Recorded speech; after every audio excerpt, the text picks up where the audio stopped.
Assalamualaikum warahmatullahi wabarakatuh. Perkenalkan, nama saya Erni Nurillah, jabatan Guru Ahli Madya tingkat 1, golongan 4B, unit kerja SMA Negeri 1 Jampang Kulon.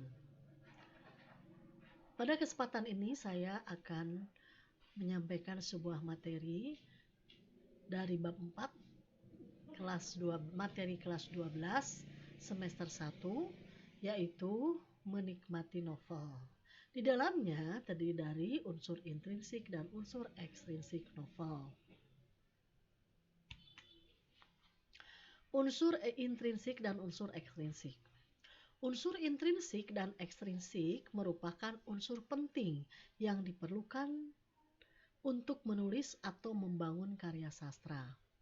Biasanya hal ini sangat penting diperhatikan oleh para penulis karya sastra atau pengarang karya sastra.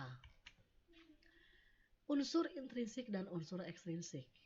Unsur intrinsik merupakan unsur-unsur yang membangun karya sastra.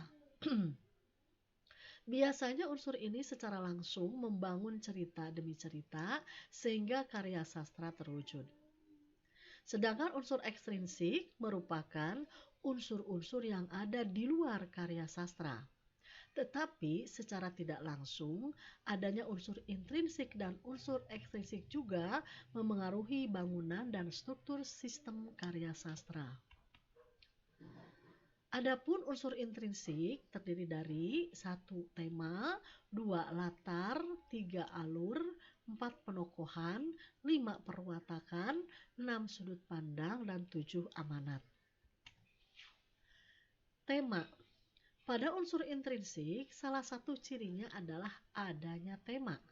Tema sebagai pembangun karya sastranya. Selanjutnya, tema akan membawa karya sastra yang memiliki makna yang dapat diambil dan dipelajari oleh pembacanya. 2. Latar. Dalam pembangun unsur intrinsik dalam sebuah cerita, yakni latar. Latar merupakan tempat, waktu, maupun keadaan yang menimbulkan peristiwa dalam sebuah cerita. Ketiga, alur. Alur atau plot adalah kerangka dasar suatu tindakan yang berkaitan satu sama lain dalam sebuah karya sastra, baik novel maupun cerpen. Alur akan menjadi pengiring jalannya cerita dan dapat mengembangkan imajinasi yang disajikan. Alur dibagi menjadi 4. A. Alur maju, B. Alur mundur, C. Alur campuran, D. Alur sorot balik. 4. Penokohan. Tokoh atau penokohan dalam unsur intrinsik yang membangun suatu karya sastra biasanya adalah individu rekaan semata. 2 pembagian tokoh. A. Ada tokoh utama, B. Tokoh pendamping. 5. Perwatakan. Perwatakan dalam unsur intrinsik sebuah karya sastra masih berhubungan dengan penokohan.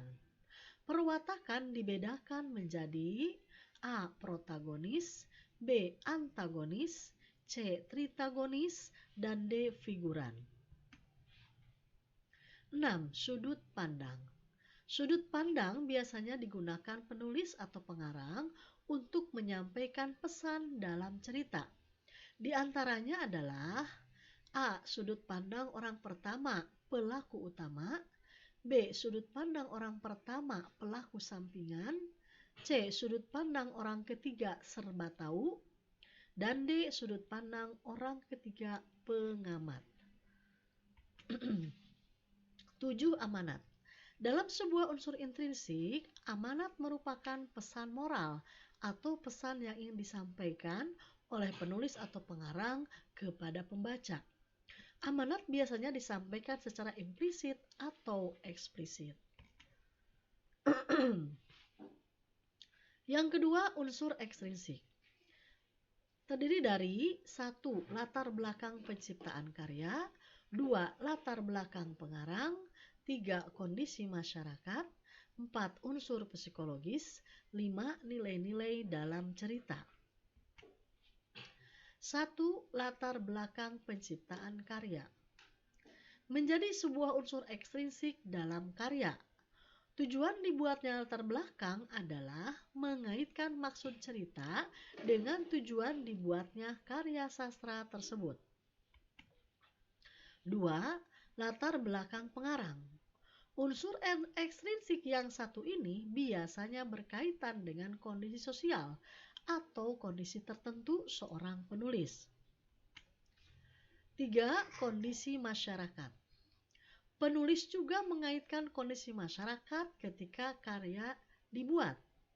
Apakah relevan dengan kondisi saat itu atau berseberangan? 4.